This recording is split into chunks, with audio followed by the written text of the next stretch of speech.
Les presento al campesino o al granjero o el agricultor por Trump.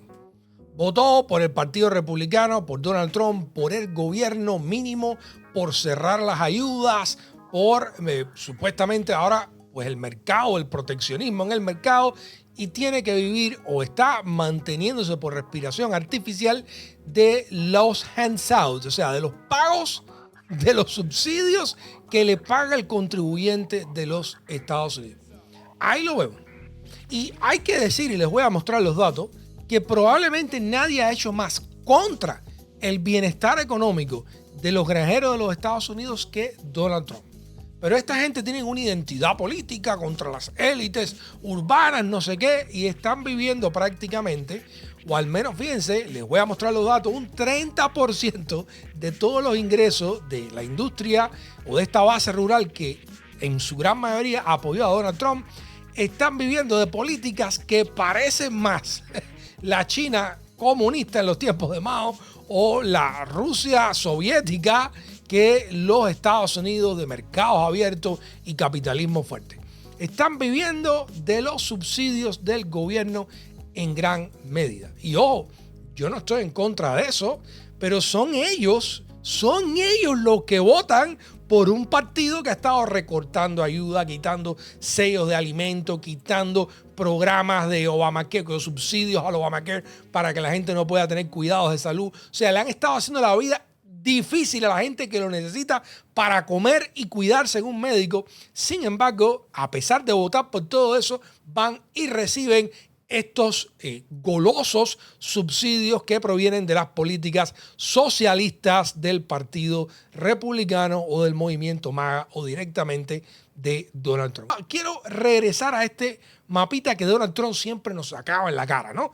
De que miren toda la gente que votó por mí, porque esta es la división política por área geográfica. O sea, cuando tú cuentas solamente el área de los Estados Unidos por todas las poblaciones rurales que hay ahí, pues pareciera que todo Estados Unidos vota por Trump. Y realmente no es así. Perdió las elecciones del 2020, si bien ganó en 2016 y en 2024. Pero quiero mostrarles el mapa ahora un poco más preciso, ¿no? Este es el mapa si lo dividiéramos por concentración de población. O sea, ahí te das cuenta que las áreas inmensas esas que estaban en rojo en el anterior están en gris ahí, que ahí no hay nadie, ¿no? Esta base de agricultores trumpistas en su mayoría tienen apenas alrededor de un 1% del PIB de los Estados Unidos, pero tienen una representación desproporcionada, sobre todo en el Senado, que la Cámara Alta del Congreso estadounidense, y por eso tienen el poder político que tienen. Esto es un mapa de Estados Unidos reimaginado por el tamaño de la población. California sería un monstruo de 39.4 millones de personas estadounidenses y tienen 2 senadores.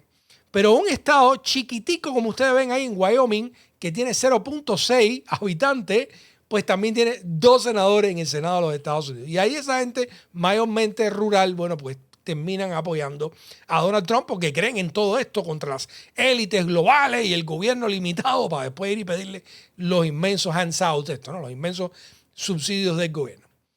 A pesar de que las políticas de Trump, y es el argumento que voy a hacerle a ustedes, han sido devastadores para esta base que todavía lo apoya y que yo espero que se empiece a enfriar, aunque sea un poquito con él, porque es un desastre. Pero a esto se suma también ahora la guerra en Irán. La guerra en Irán ha disparado, y miren a este campesino de Iowa, en alrededor de un 77% el precio de los fertilizantes. Mírenlo por ustedes mismos. Fertilizante. Aquellos que necesitan comprar están sufriendo bastante porque hemos tenido este gran aumento en los precios de los fertilizantes debido a este conflicto. Y ya sabes, con solo alrededor del 30% del fertilizante pasando por el estrecho de Hormuz, eso es. Si divides eso por día, eso es aproximadamente el 0.09% del fertilizante mundial que pasa por ahí. E incluso si Estados Unidos solo usa el 30% de eso, lo cual creo que probablemente es un número muy alto, eso es 0.03% por día. Así que solo hemos estado en conflicto durante casi 12 días aquí y nuestros costos de fertilizante han subido casi un 77% y el precio del maíz solo ha aumentado un 5%. Así que tenemos algunos desafíos reales por delante.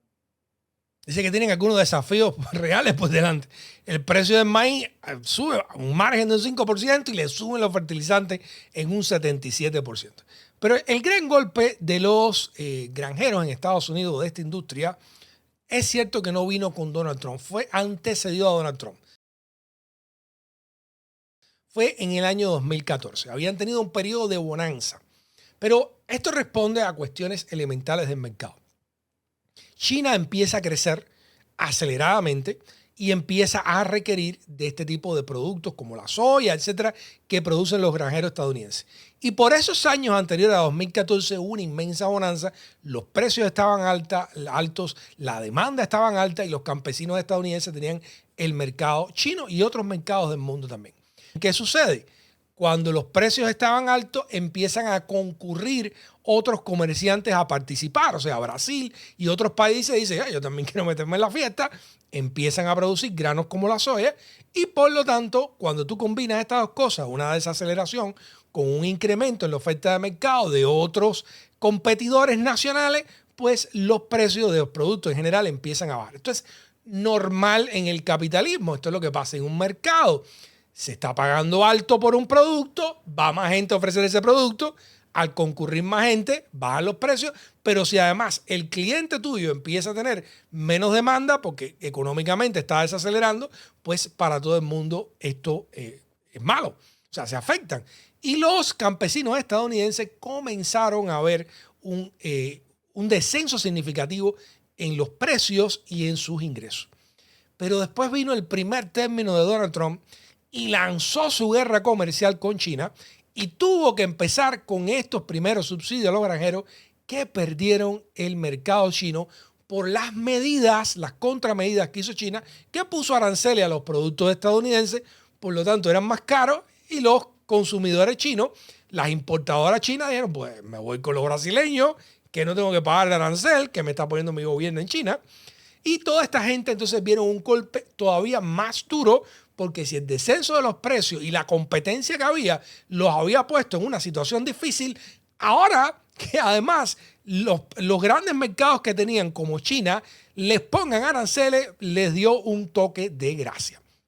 Eso fue en el primer término de Donald Trump, donde empezaron estas políticas también socialistas de darle dinero. Pero ahora que Donald Trump hizo el Día de la Liberación en abril y trajo todas estas políticas proteccionistas que Estados Unidos había abandonado hace 100 años prácticamente, pues tenemos que regresar a las políticas socialistas de subsidiar a estos campesinos, que además, repito, tienen un poder político significativo.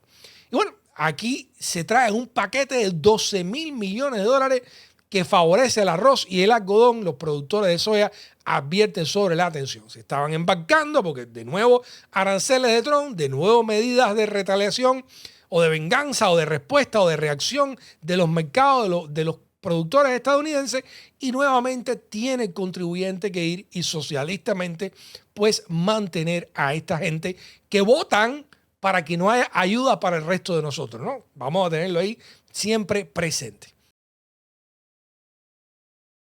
Pero el problema es que esto tampoco ni siquiera está funcionando mucho, ¿no? Y precisamente porque les ha quitado los mercados. Otra cosa que hizo Donald Trump es que cuando eliminó esta agencia para la ayuda internacional, que era un cliente importante para los productos de los granjeros, pues también una vez más vieron disminuidos sus ingresos. O sea, políticas arancelarias, pérdidas de mercado y para cómo les quitas a uno de sus mayores clientes, que era la Agencia para la Ayuda Internacional, que sí, le daba la comida a la gente que lo necesitaba en otros países, pero se la compraba a los agricultores estadounidenses. Bueno, esto es un reporte de Reuters que fue a principios de febrero, pero pone en perspectiva cuáles son las proyecciones para 2026. Dice, en una señal creciente de estrés para los agricultores estadounidenses, el Departamento de Agricultura pronosticó que iba a caer los ingresos netos agrícolas en un 0.7%. Y esto tomando en cuenta de que tienen un récord de que el 29% de esos ingresos es el dinero suyo y mío, el del contribuyente estadounidense, que se lo están regalando a esta gente para que sobrevivan y después voten de nuevo por las políticas que los han puesto en esta posición, ¿no? Continúa, dice, cuando se ajusta la inflación, pues realmente sería un 2.6. Y cuando tú quitas la ayuda del gobierno, pues realmente sería un 12% que se están contrayendo estos ingresos, esta actividad económica en general. Esto obviamente es devastador y advierten economistas y legisladores que podría ser necesario más apoyo gubernamental, más socialismo para estos trompistas, más ayuda, más dinero. Los que votaron para que quitaran los subsidios del Obamacare, para que votaran a toda la cantidad de trabajadores federales que existen, para que redujeran los sellos de alimentos. O sea, más nadie puede recibir ayuda aunque se esté muriendo de hambre, solo ellos. A ellos sí hay que darle abultadas cantidades de ayuda para que sigan votando por estos políticos. El dinero de este subsidio que le están dando a los granjeros provenía de lo que se recaudaron con los aranceles. Van a pedirle para atrás dinero porque ahora hay que hacer los reembolsos. O sea, si todo ese dinero de aranceles es ilegal, hay que devolvérselo a las importadoras que lo pagaron como impuestos, que es lo que son, a las importadoras estadounidenses. Van a regresar, bueno, veremos por dónde va la cosa. Pero en cualquier circunstancia, aquellos elementos que afectaron a los granjeros eran externos. Pero con Donald Trump han sido las políticas de Donald Trump las que les han estado pasando la cuenta. Y yo entiendo que haya grandes contradicciones entre esta gente que han sido republicanos y conservadores toda su vida y que muchos de ellos son tremendos racistas, y no todos obviamente, pero una parte importante sí está en eso. Y hasta qué punto van a aguantar o van a apoyar, van a financiar y van a votar por un gobierno que los ha traído a esta posición. Muchos obviamente seguirán porque a veces nuestros prejuicios son más fuertes que cualquier cosa. Pero yo me supongo que una parte importante, sobre todo de la gente que van a dejar bien embarcado ahora, y fíjense ustedes qué triste esta historia, ¿no? Porque dentro de este rescate se elige a quién se le manda. Dice, el rescate arancelario de Trump envía miles de millones a mega granjas, acelerando la consolidación. Casi el 40% del rescate agrícola de esos 11,000 millones de dólares que financiamos nosotros los contribuyentes, pues van a ir a parar, según este análisis, a granjas que cultivan más de 1,000 acres de cultivo básico, recibirán este porcentaje del rescate.